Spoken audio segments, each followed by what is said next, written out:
Make that point. Right. No recession in sight right now. So then we can put more tariffs if we have to. Let's say if we put tariffs on German autos.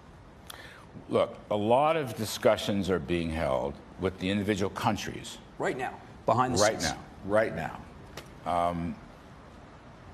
Jean-Claude Juncker, the head of the EU, is coming to Washington next week. We will be in discussions. I am told he's bringing a very important free trade offer. Okay? I'm told. I can't confirm that. This is what I'm hearing. It could lower barriers on both sides. That would be very bullish, Larry. Yes, it could. Look, I was in the bilaterals, just to step back for a minute, with Justin Trudeau and President Trump, and with President Macron and President Trump. And our team, I was there, Bolton was there, Lighthizer was there, and then they had their team. So President Trump said to both Trudeau and Macron, and later to Merkel, let's abolish tariffs, non-tariff barriers, and subsidies. Let's work together to do that, okay? We made progress. There were no deals, okay? That communique broke down not because of those bilaterals. The bilaterals were great because of a press conference that Trudeau never should have given.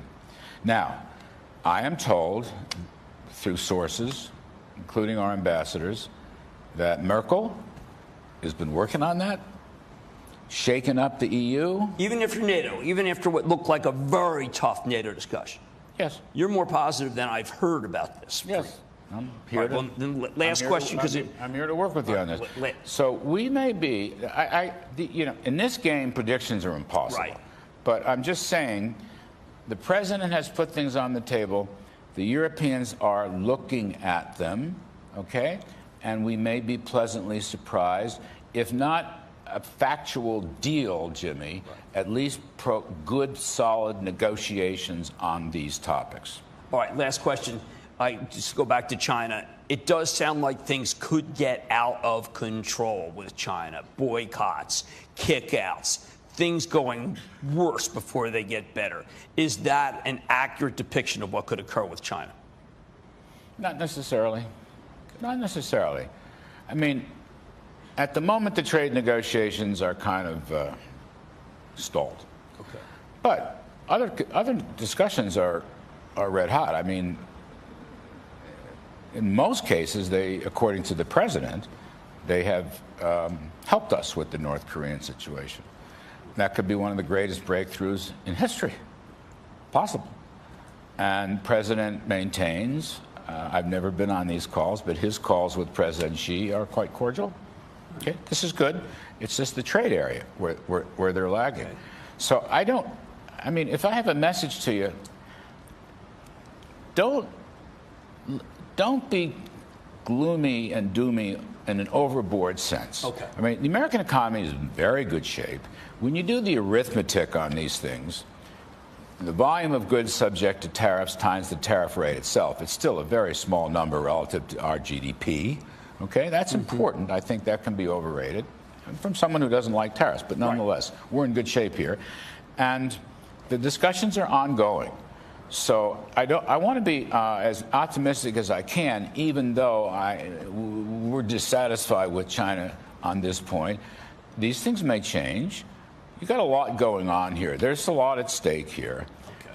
But I do want to say again, you mentioned Peter Navarro, who's an old friend of mine from our show and so forth, and my show. We agree on some things. All right. We don't agree on others. He's a wonderful person, by the way. Personally, we're very friendly. But the point is, the Trump administration is a lot more together on these things than people think. Okay, that's important. Journalists do their job.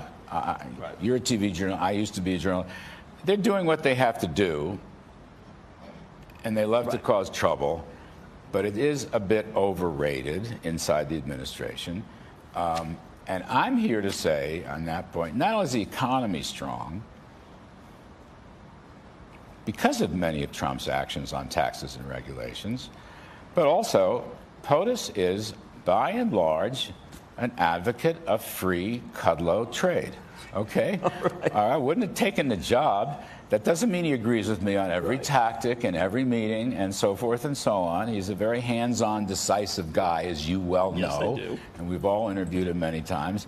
But he's on the right track. This story is on the right track. Listen, nothing succeeds better than success. All right? 35, 40 years ago, when I was a child working for Reagan, Reagan went to G7 meetings the first couple of years. They thought he was nuts. Tax cuts, deregulate, that was nuts. Then all of a sudden we started growing at 4 or 5% and then decided to copy it, okay? The USA is starting to grow at 4 or 5%.